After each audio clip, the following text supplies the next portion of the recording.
Today, there's progress in Yemen peace talks, Rupert Murdoch steps down and names his successor, and the US heads towards a government shutdown. From TLDR News, this is your daily briefing for Friday the 22nd of September. Today, Saudi Arabia has welcomed positive results from talks with a Houthi delegation aimed at reaching a roadmap for peace in Yemen.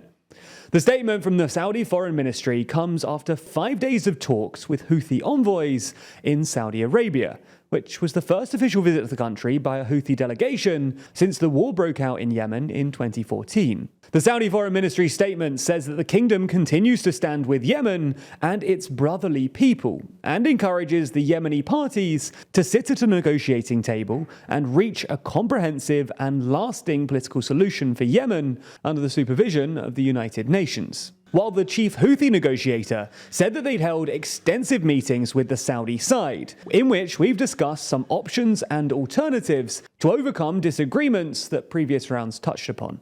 And according to Reuters, citing two sources, there was some progress on the main sticking points, which include a timeline for the exit of foreign troops in Yemen and the paying of public wages.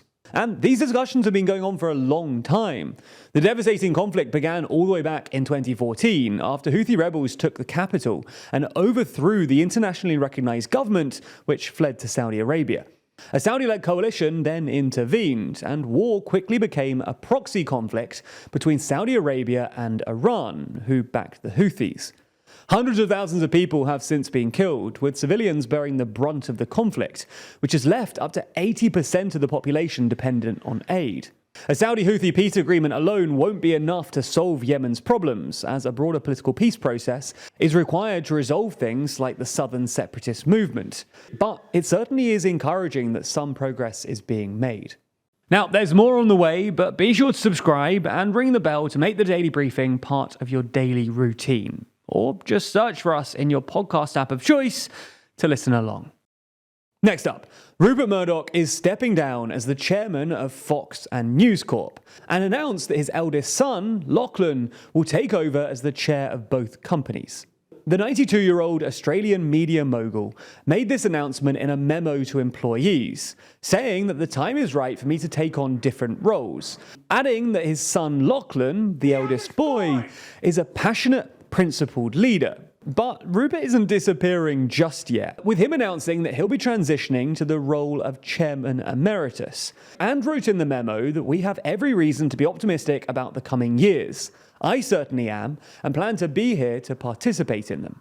Now, Murdoch has had a long career in news and media already, and has built a massive empire, owning hundreds of local, national and international outlets, including The Sun and The Times in the UK, The Daily Telegraph in Australia, and The Wall Street Journal and New York Post in the US, as well as broadcast channels like Sky News Australia and Fox News, the latter of which is the most watched news channel on US TV.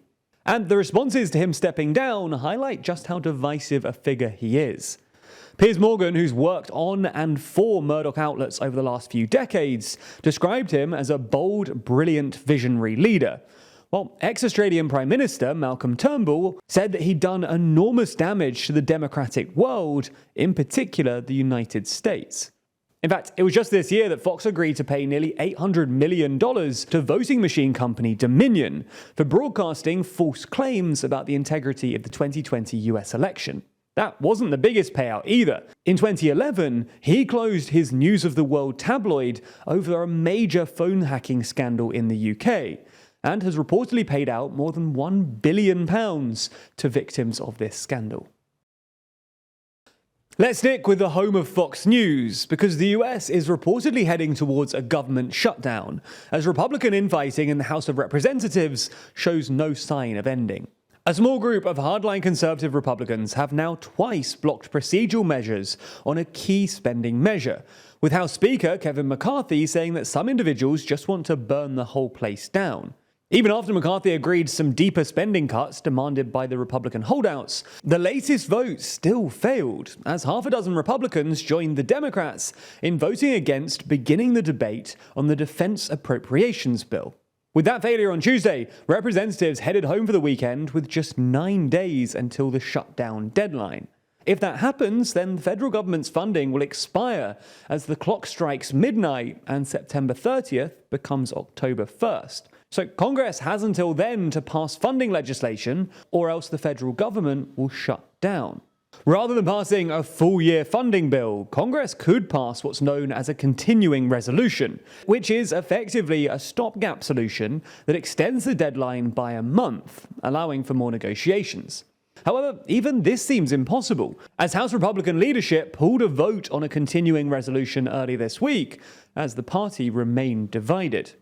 Now, these Republican rebels are being cheered on from the sidelines by Donald Trump, who posted on Truth Social that Republicans in Congress can and must defend all aspects of crook Joe Biden's weaponized government. Regardless, Speaker McCarthy has very little margin for error here, as he has a narrow majority and is already unpopular with some of his members, with it taking 15 rounds to even get him elected as Speaker. Next up, Brazil's Supreme Court has ruled in favour of indigenous land rights and blocked an attempt backed by farmers and agribusiness to restrict the size of the group's territorial claim. Now, this legal dispute was between the southern state of Santa Clarina and the indigenous groups in the area.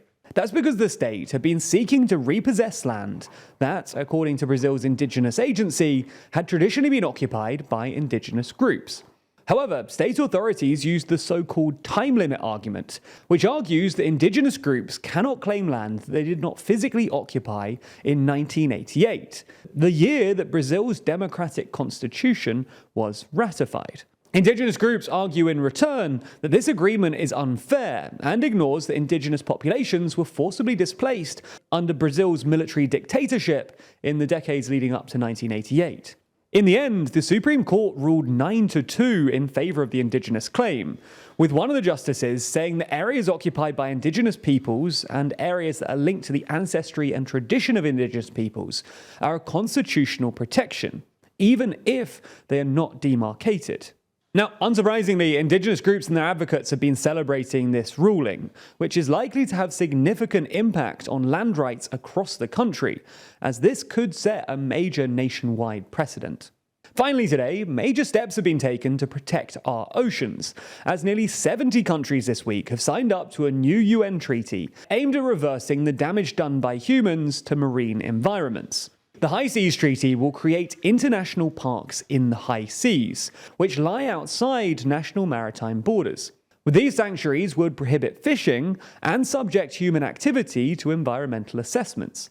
However, signing the treaty is only really the first step, and it won't come into effect until 60 countries actually ratify it. So environmental groups are pushing national governments to do so quickly. One last thing, I just wanted to thank everyone who's pre-ordered our physical newspaper Too Long. I understand that a YouTube channel selling a physical printed newspaper is a bit of a silly idea, but we just thought that it would be a fun way of connecting with our audience and providing a genuinely interesting summary of everything that's happened this year. And it turns out that many of you agree. Initially, we were hoping to sell 2,000 copies in total, but with 1,389 copies sold in the first week of pre-orders, we're now hoping to sell 2,000 copies in just the pre-order window, which closes in just over a week's time. And if we do meet that goal, we're committed to adding another 4 pages to the newspaper, making it a 32-page paper, and including even more brilliant creators in the project.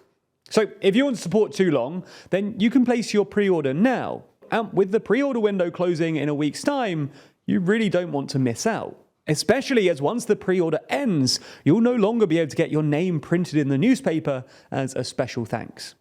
Anyway, learn more by clicking the link to the announcement video in the description, or just head to the store to buy a copy when you're ready. And again, thanks to the 1,389 people who have already supported TLDR's growth and our silly print vision. Have a nice weekend.